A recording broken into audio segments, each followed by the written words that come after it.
Hai, welcome to Art Talks. Cinta itu ada di mana-mana, nggak kenal waktu, usia, dan juga status sosial. Makanya suka berabe kalau jatuhnya pada seseorang yang salah yang seharusnya tidak diperbolehkan. Kisah kali ini kurang lebih mengarah pada hal tersebut, namun penyebabnya sih kekurangtahuan si murid pada ibu gurunya yang dikira jomblo.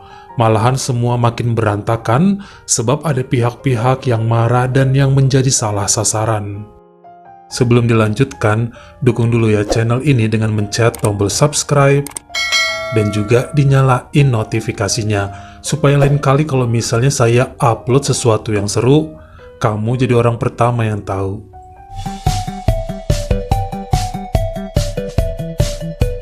Hari ini kita kenalan dulu dengan seorang wanita yang lahir pada tahun 1993 di kota Bursa, negara Turkiye.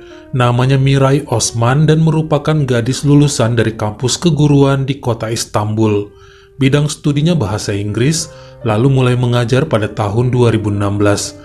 Dirinya mendapat penawaran bagus untuk menjadi guru ke kota Trabzon di sekolah Yavuz Sultan Selim Anatolian. Sekolah besar ini cukup terkenal mahal namun berdisiplin tinggi. Miray kemudian diterima dan mulai jadi tenaga pengajar di sana di pertengahan 2016. Dirinya khusus mengajar untuk anak kelas 3 SMA.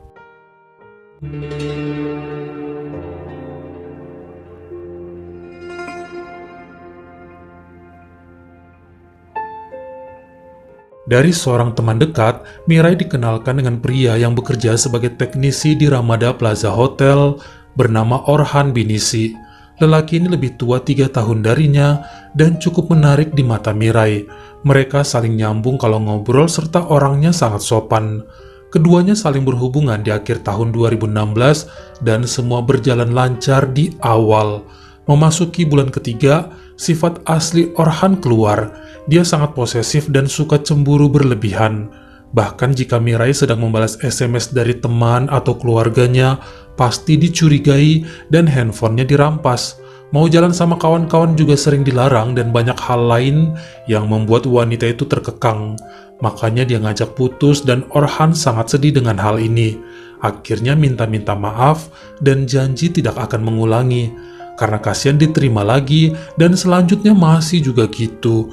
Bisa dibilang pacaran mereka pun jadi putus nyambung terus, padahal memang saling sayang. Sifat posesifnya aja yang keterlaluan menurut Miray. Karena hubungan yang on-off ini, jadi banyak yang gak tahu kalau Miray sudah punya kekasih. Khususnya orang-orang di tempat dia ngajar. Dirinya selalu melarang Orhan untuk menjemput antar dan disetujui. Kalau teman sesama guru mengira emang udah putus selamanya, padahal masih jalan juga. Makanya mereka sering jodoh-jodohin wanita tersebut sama orang lain. Tapi selalu ditolak dan Miray lebih tertutup. Dia takut juga koar-koar bilang udah punya pacar, namun ntar malah putus lagi. Mending didiamkan saja.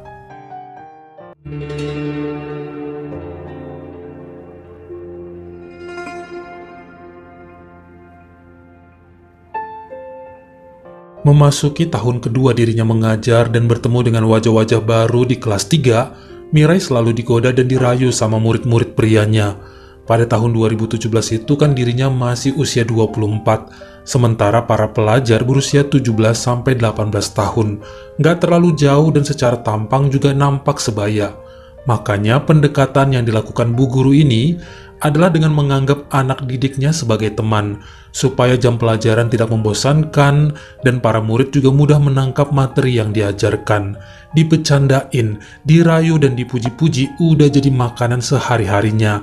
Tapi yang pasti, mereka harus tetap disiplin dan rajin belajar, karena itu tujuan utama. Ada satu murid bernama Galip Bardakci yang paling jahil di kelas tersebut pada Miray. Anaknya seru dan emang hobi bercanda. Bahkan sering minta foto pada gurunya ini dengan alasan untuk dokumentasi saja. Wanita itu juga nggak pelit untuk memberikan nomor handphonenya pada murid. Siapa tahu ada hal dan materi yang kurang ngerti untuk dipertanyakan. Maka makin iseng deh si Galip SMS-in gurunya tersebut. Walaupun sering dicuekin jika isi pesannya tidak ada hubungan dengan mata pelajaran. Makanya pemuda itu makin hari SMS-nya tentang pelajaran aja, biar mendapat respon.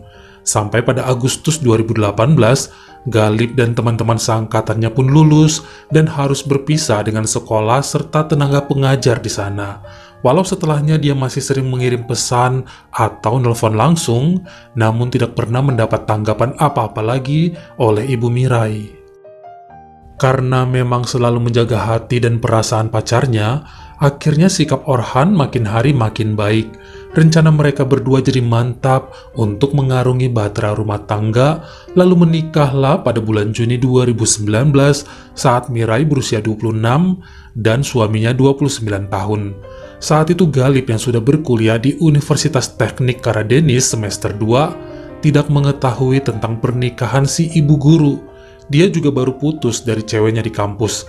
Kemudian curhatlah kepada temennya yang bernama Darwis Yilmaz yang dulu satu SMA dan sekarang juga satu kampus namun beda jurusan, bahwa dirinya kangen dan mau mencoba mendekati Ibu Mirai. Mereka kan kini udah 19 tahun, bukan remaja lagi, sudah abang-abang. Sepertinya pantas karena kedewasaan seseorang tidaklah dipandang dari usia. Walau lebih kalah tua, pemuda tersebut siap mengemong wanita impiannya. Darwis sangat setuju sama hal ini dan nyuruh Galip mencoba aja lagi. Siapa tahu sekarang hati Bu Guru sudah berubah setelah setahun gak bertemu. Wajib gentle lah. Namun pemuda itu bilang bahwa sudah cukup sulit sekarang. Dari dulu tiap di SMS nggak pernah direspon atau jangan-jangan nomornya sudah diblokir. Untuk info saja ternyata di Turkiye mereka nggak menggunakan WhatsApp. Yang saya baca negara tersebut sejak 2016 menghapus aplikasi ini. Beberapa lagi menyebutkan masih ada kok aplikasinya, namun hanya sebagian kecil masyarakat yang pakai. Balik ke para pemuda, kemudian Darwis memberikan saran pada temannya itu untuk ganti nomor aja atau beli nomor yang baru dan coba hubungi lagi. Mungkin nomor lama sudah diblokir Bu Mirai dan lupa di-unblock. Pasti sekarang udah kangen juga lah, toh sudah bertambah mateng nih kita. Ide ini cukup masuk akal bagi Galip, namun dirinya belum sempat untuk beli kartu perdana yang baru. Sedikit cerita bahwa Galip tinggal bersama ayahnya yang bernama Leven Bardaksi yang berusia 58 tahun. Kedua orang tuanya telah berpisah sejak 2014 dan adiknya yang berumur 12 tahun ikut dengan ibunya ke kota Adana.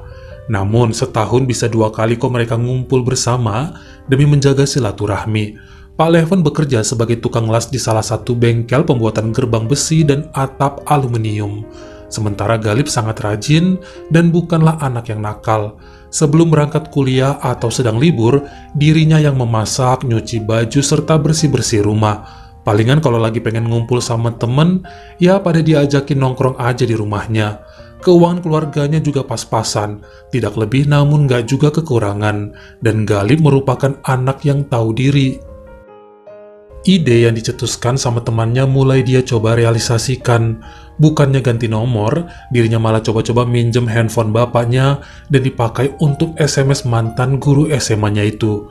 Dia izin sih sama ayahnya, bahkan ngomong, kalau ada balasan dari nomor yang bapak nggak kenal, itu berarti buatku ya. Diiyain sama ayahnya.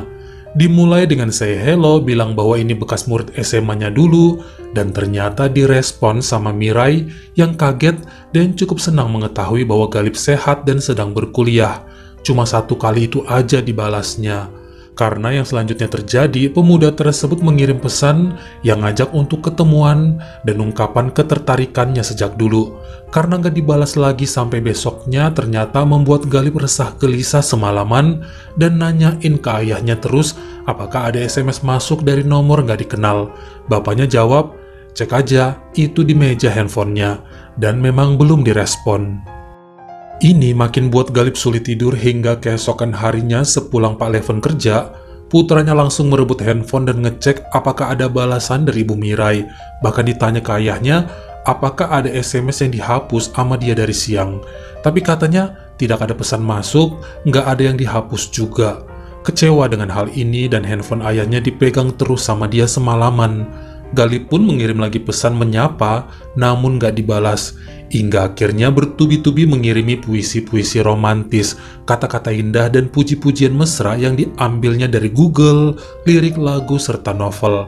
Mikirnya walaupun tidak dibalas, yang penting Bu Mirai udah tahu perasaannya dan perlahan pasti akan luluh.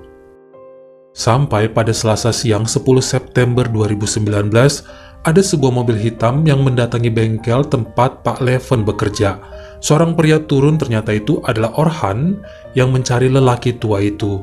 Kaget karena nggak kenal, Pak Leven ngikut saja saat diajak berjalan ke arah kendaraan dengan alasan mau ngecek bemper mobil. Sebenarnya dia juga heran karena mereka kan nggak menangani las bemper. Kemudian Orhan masuk ke dalam mobilnya serta mengeluarkan samurai panjang lalu menyerang ayahnya Galip tersebut terkhusus di bagian tangan kiri. Beberapa pekerja lain segera mengejar dan menolong. Orhan pun langsung kabur dan Pak Leven segera dilarikan ke rumah sakit Fatih. Walaupun mengalami luka yang sangat parah, namun beliau masih selamat. Tangan kirinya sudah tidak berfungsi hingga saat ini.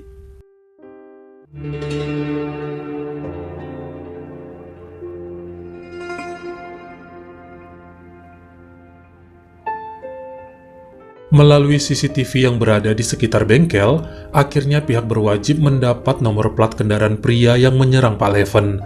Walau banyak saksi kala itu, namun gak satu pun yang mengenal sosok pengendara tersebut.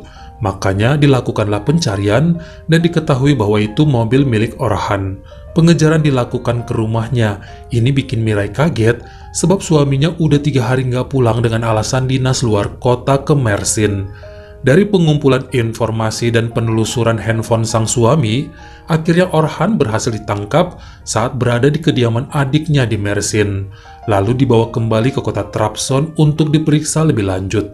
Pria itu menolak tuduhan mentah-mentah dan bilang bukan dia pelakunya.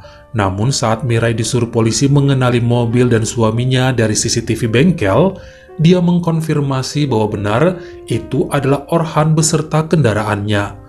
Wanita itu kaget mengenai apa yang telah dilakukan sang suami, apalagi kemudian tahu bahwa itu adalah ayahnya Galip sebab sudah pernah ketemu 2 kali saat pembagian rapot dulu.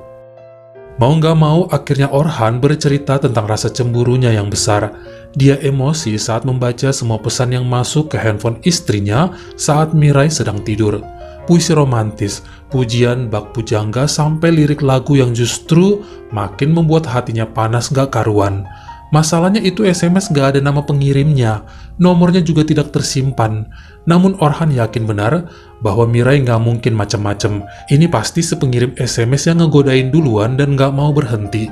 Makanya kemudian Orhan menghubungi temannya yang bekerja di call center kartu provider bernama Kemal untuk dicari data pemilik nomor handphone itu. Kalau bisa sama alamatnya sekalian. Ternyata ada, dan penyelidikan 2 hari membawa Orhan ke bengkel las serta mencari Pak Leven. Cukup kaget karena sudah tua. Wah, nggak tahu diri nih, udah bau kencur. Dia menyerang tanpa ampun lalu melarikan diri. Galip meminta maaf pada ayahnya mengenai apa yang terjadi. Dirinya benar-benar nggak tahu bahwa ibu Mirai sudah menikah, karena sejak dulu sangat tertutup dan dikira masih jomblo juga sampai sekarang. Jika tahu udah kawin, pasti dia sadar diri dan mundur. Semuanya benar-benar di luar dugaan dan ternyata minjem handphone milik ayahnya membuat dia nyesal dan berharap sang bapak bisa segera pulih. Tentu saja Leven memaafkan putranya tersebut karena keluguannya. Mirai juga meminta maaf pada ayah anak itu. Harusnya dia cerita dari dulu pada Galip bahwa sudah menikah. Dia pemuda baik kok, pasti ngerti. Namun karena suaminya tipe pencemburu, ntar kalau balas SMS atau megang handphone aja udah marah-marah. Makanya dia cuma respon 1 kali dan seringnya ngapus-ngapusin pesan doang. Sang pengacara Ihsan Bahadir mengatakan bahwa kliennya nggak tahu bahwa itu perbuatan anak Pak Leven. Dirinya menyerang karena dibutakan oleh rasa cemburu. Semua adalah kesalahan Galip yang mengganggu istrinya. Tak ada asap tanpa api. Segalanya terjadi karena ketidaksengajaan dan Orhan juga tidak memiliki catatan kriminal sebelumnya. Dia bersih dan terkenal ramah. Teman-temannya bilang Orhan sangat baik serta suka membantu. Namun jaksa mengungkapkan bahwa kedatangannya ke bengkel membawa samurai merupakan rencana yang mengerikan. Harusnya dia konfrontasi istrinya dulu dan berdiskusi permasalahannya, bukannya main hakim sendiri seakan semua bisa terselesaikan dengan cara yang tidak baik. ada yang terluka dalam kasus ini atas tindakannya dan Orhan wajib mempertanggungjawabkan semua. Hingga pada hasil keputusannya di Pengadilan Kota Trabzon Senin 17 Februari 2020, akhirnya hakim menyatakan bahwa Orhan Binisi bersalah dengan tuntutan tingkat 2, yakni menyerang dengan senjata tajam yang mengakibatkan orang lain terluka, serta percobaan menghabisi nyawa orang lain. Dirinya mendapat hukuman 10 tahun penjara dan boleh bebas dengan jaminan setelah menjalani sedikitnya 7 tahun kurungan. Tentunya lelaki itu nyesal dan meminta maaf pada Pak Leven. Bu Mirai juga dengan setia tetap mengunjungi suaminya dan akan menunggu sampai bebas. Sementara itu, ibunya Galip akhirnya rujuk lagi dan kembali pada Pak Leven serta membantu mengurus tangan lelaki tua itu. Kelihatan banget bahwa ayahnya Galip tersebut pejuang keluarga. Walau tangan kirinya tidak berfungsi, dia masih bisa kerja serta menghidupi anak istrinya. Bagaimana menurut kamu, siapa yang paling salah dalam kasus kita kali ini? Galip, Mirai, atau suaminya, Orhan? Kamu komen di bawah. Kalau kamu suka sama video ini, jangan lupa ya klik like serta tombol share-nya. Buat yang baru pertama kali mampir atau udah sering mampir nih tapi belum berlangganan, jangan lupa klik dulu tombol subscribe dan juga dinyalain notifikasinya supaya lain kali kalau misalnya saya upload video baru, kamu jadi orang pertama yang tahu. Follow juga Instagram saya jika berkenan di Artokels, S-nya 2. Dan jangan lupa untuk nontonin semua video saya yang lainnya. Ingat ya, tetap jaga jari dan juga lidah kita supaya nggak nyakitin hati orang lain. Terima kasih.